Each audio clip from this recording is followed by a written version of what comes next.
up, guys? Hey. Excited for part 3? Yeah. Let's do it. Why not? Man, I was just thinking to myself, like, I get to hang out with you guys, talk music, talk life, talk faith. All I'm missing is Diet Pepsi and wings. Note the Diet Pepsi because I'm trying to cut back on calories. So hand me 80 wings. So 80 wings is 80 cutting wings back on and calories? the Diet Pepsi just to offshoot it, you know?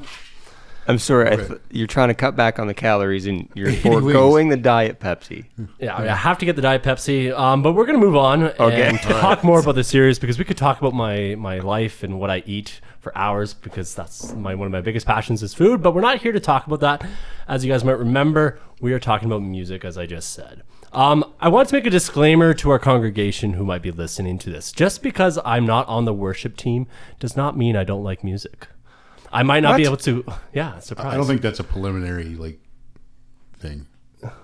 I was always told it might be expected that any pastor might come on the worship team at the last minute, and I want to make sure our congregation knows I can barely clap to worship. That's maybe why I actually sit in the back, so nobody sees me. I can't dance. I've learned the hard way, but music has always been a big part of my life. I want to make sure it's known for this series that I do like music.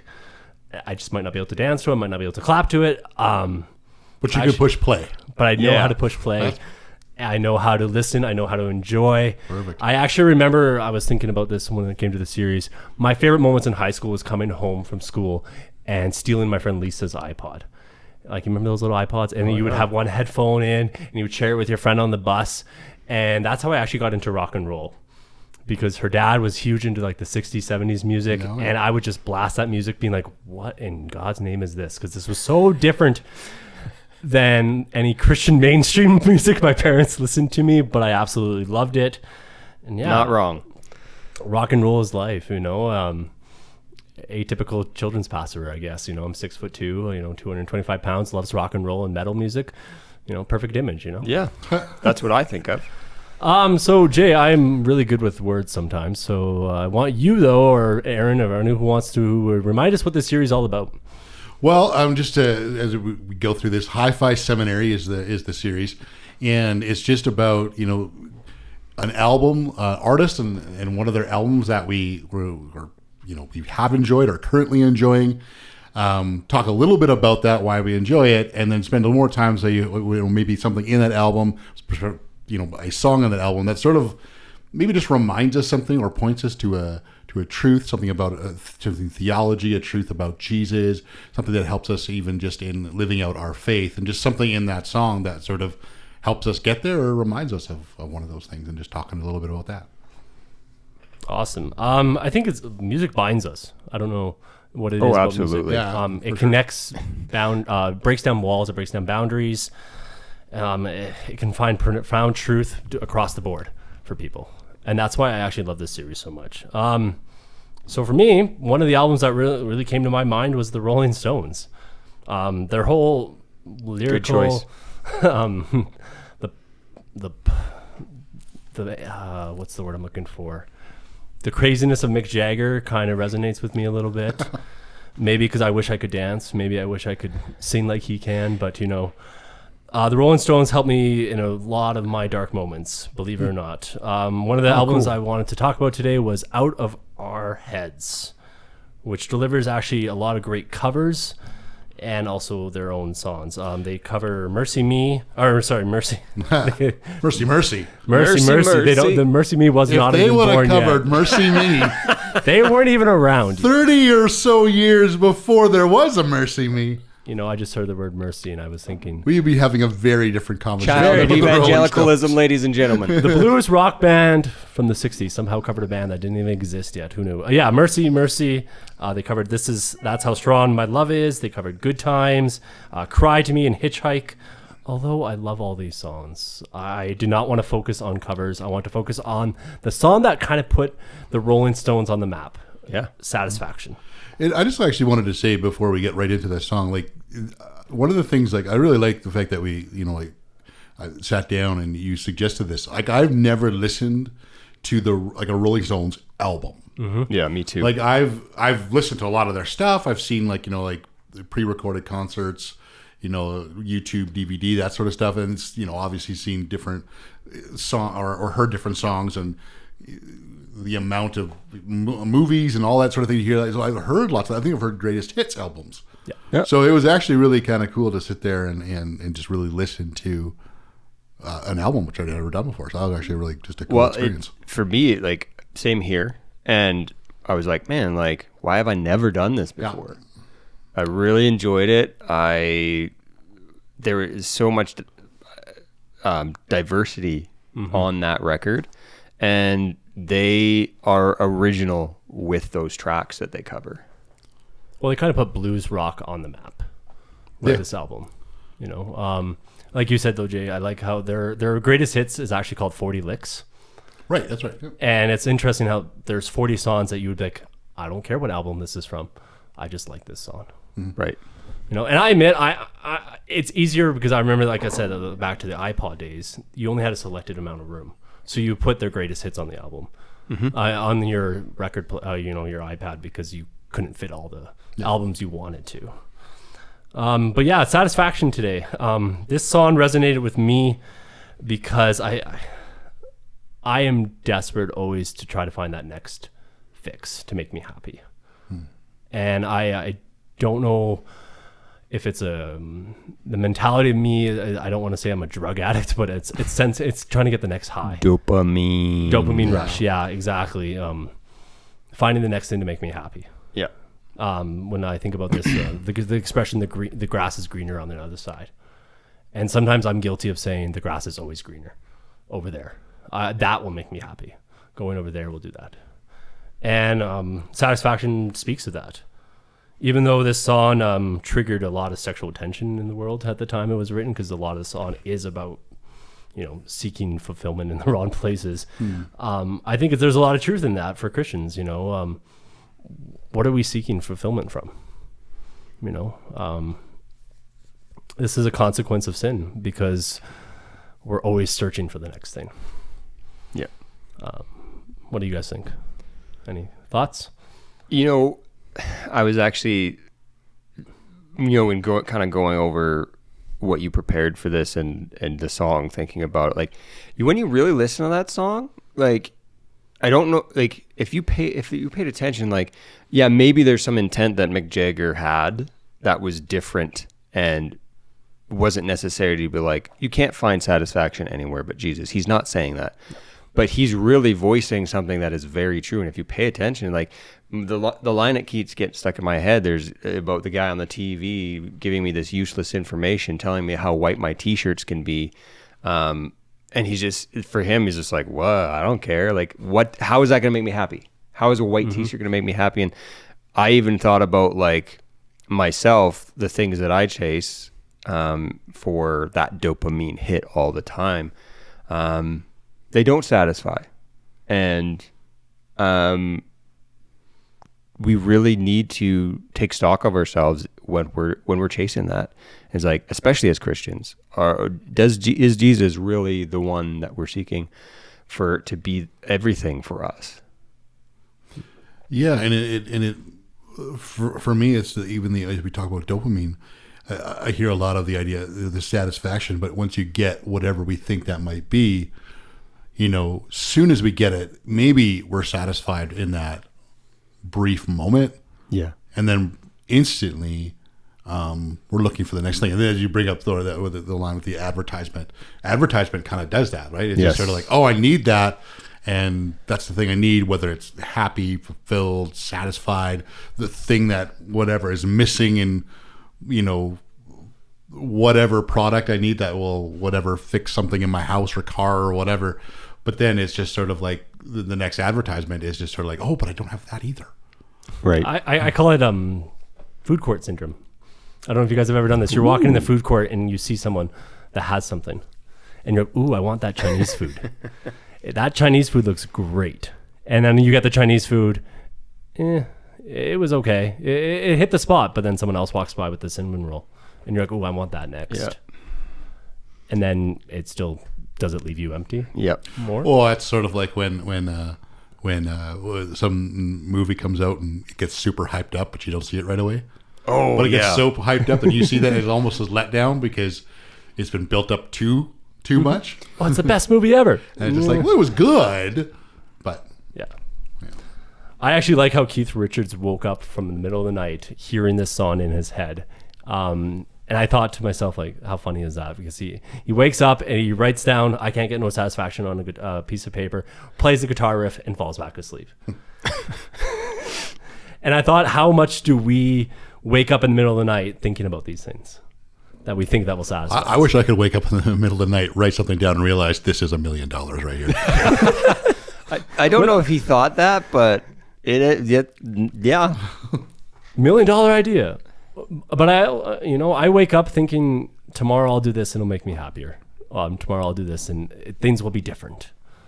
And they just sometimes leave me more empty. And I don't like that. The lyrics scream of this, actually. I can't get no satisfaction. And he says it again, I can't get no satisfaction. I try, and I try, and I try. I can't get no satisfaction.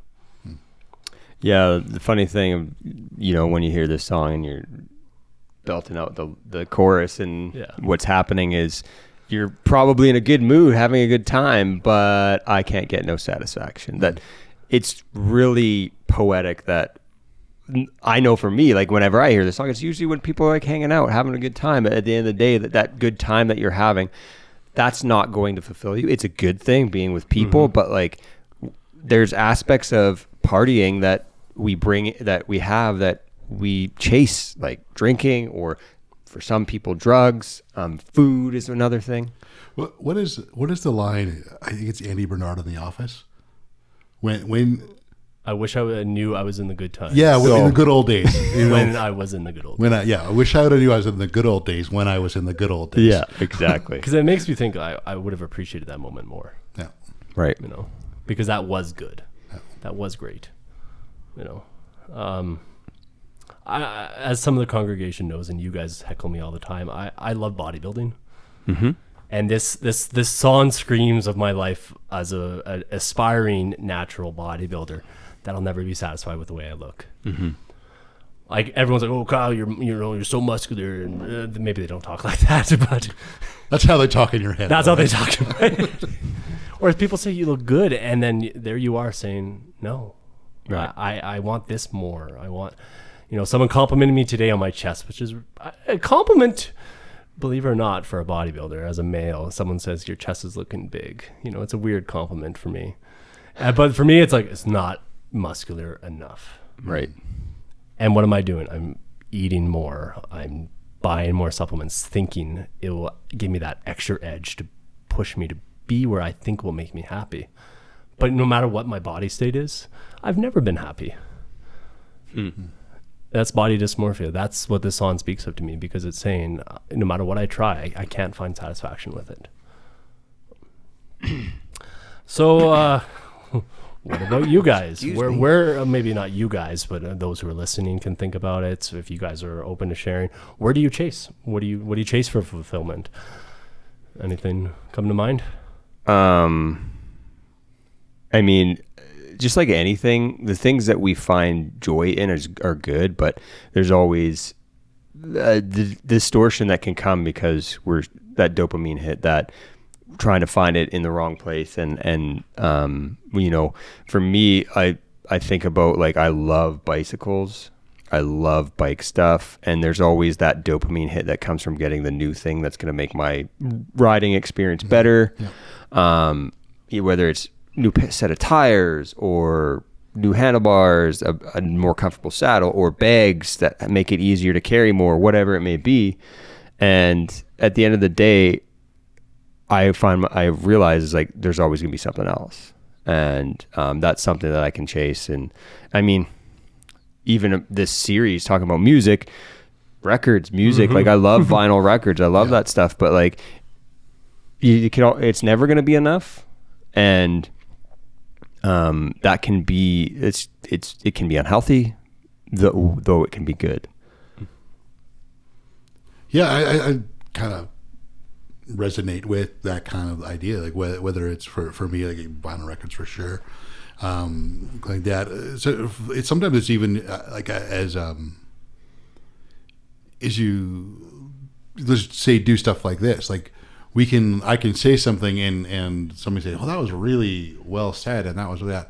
But in my head, I'm just saying like, I probably could have said better. Yeah. Like, oh, but or the 2 or 3 days later, oh, but if I'd have said this, or just that I don't know enough, or I think that even that I find I can get really stuck in it. And it's just never just sort of being like, even just saying thank you for the compliment of that like said something that's been helpful, said something that's been uplifting, whatever it is. It's just sort of like, well, I could have said it smarter, or I could have said it more fluid, or whatever it might be. Yeah. And I can go on. Guitars. There's never. Courtney's going to come running in here. And be Yeah, like, yeah. She's yeah. I'm gonna stop talking about guitars now. Because it make you think about the guitar you wanted to get later. It doesn't take long to do that. Carry on. Anyway. I'm a protein addict, so I'm like, ooh, steak is on sale. I already have so much meat in my freezer, but I'll still buy more. Somehow I think it'll be better. I don't know. I can't get no satisfaction, I guess. Yep. Though I try. And I try. Yeah. It's like we're singing the lyrics. We're not singing. Yeah. I learned from a friend why we do this, and we kind of talked about this. It all started with Adam and Eve. They were presented with something they didn't know about and what it would do, and the devil tempted them and saying, "This is better than what you can imagine. This will give you life. Better than what you have." Which was everything. Yeah.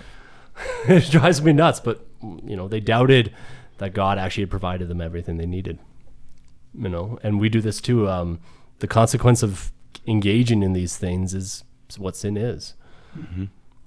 Putting something before God. And I'm guilty of this. I'm not saying I'm perfect at this. Those who are listening, I don't. It's funny how we think God is restricting something from us, so we find something else that we think will be better. Yeah. I believe in the expression. I think it was some spoken poet. I can't remember his name. I want to say Jeff something. And he said, sin will always be first hospitable, so you'll enjoy it. But then it comes hostile, where it eats you alive. I don't know if you guys see what that means, and I don't know. It bugs me that I'm guilty of this, thinking something will make me better. It bugs me too. I'm grateful for what we have in terms of grace through Christ. Mm-hmm. The idea of like it being hospitable at first, it always is. Yeah. But because it was sinful, like man, does that hostility come quick, and it comes in the form of shame, comes in the form of guilt, form of I'm worthless, all that kind of stuff. And Jesus is never standing there saying that. Yep. So I thought we'd talk a little bit about strategies that have helped me, or maybe helped you guys, on how to pursue Jesus in all this.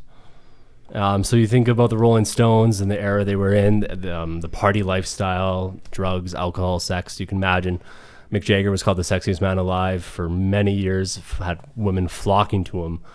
And I can imagine his identity was of that, and I think about, I wonder if any moment that wasn't enough for him. Maybe that's why he wrote this song.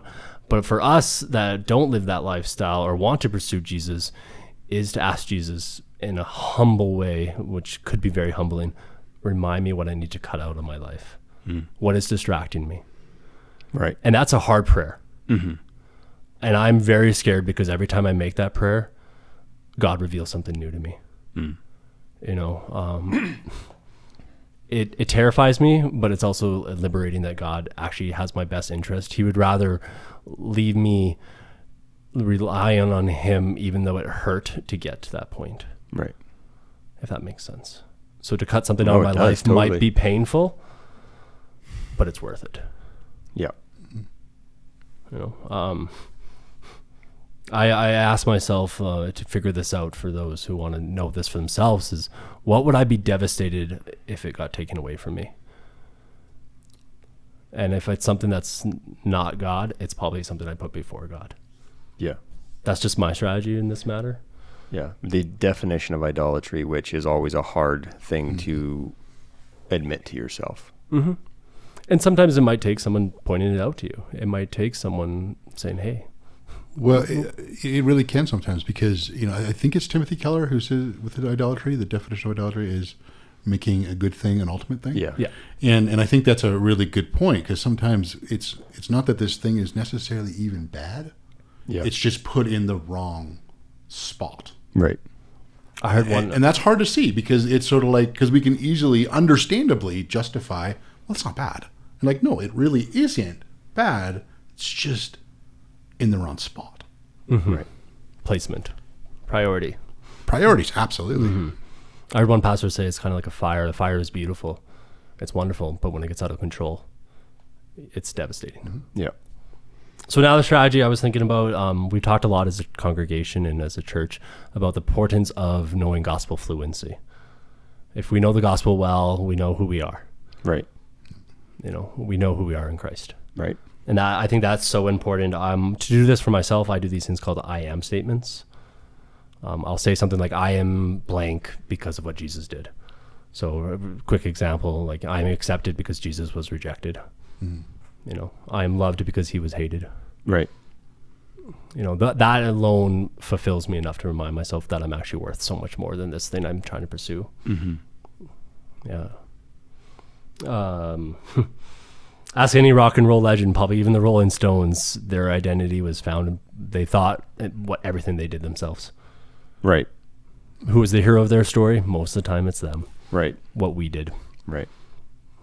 I really liked Drew Brees of the All Saints football team. The first thing he said, New Orleans Saints? Yeah, when he first won the Super Bowl a few years ago, the first thing he said was, I give God all the credit.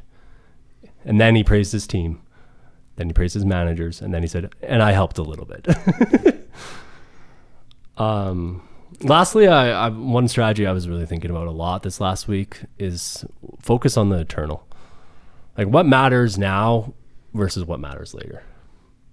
Right.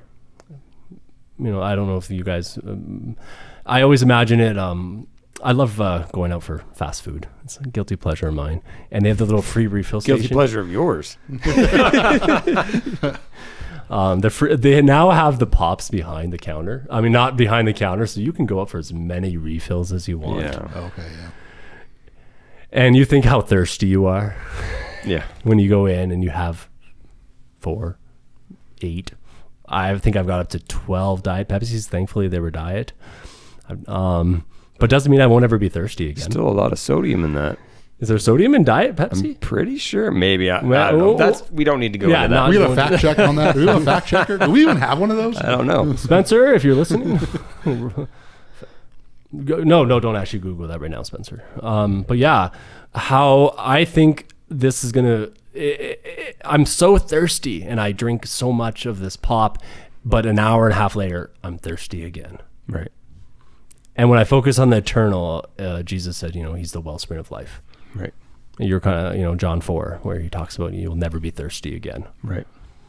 I always, to conclude, I'll maybe share a quick story. I learned about a millionaire who was filthy rich, and he said to his spouse on his deathbed, I want to be buried with all my money. And she says, that's a great idea.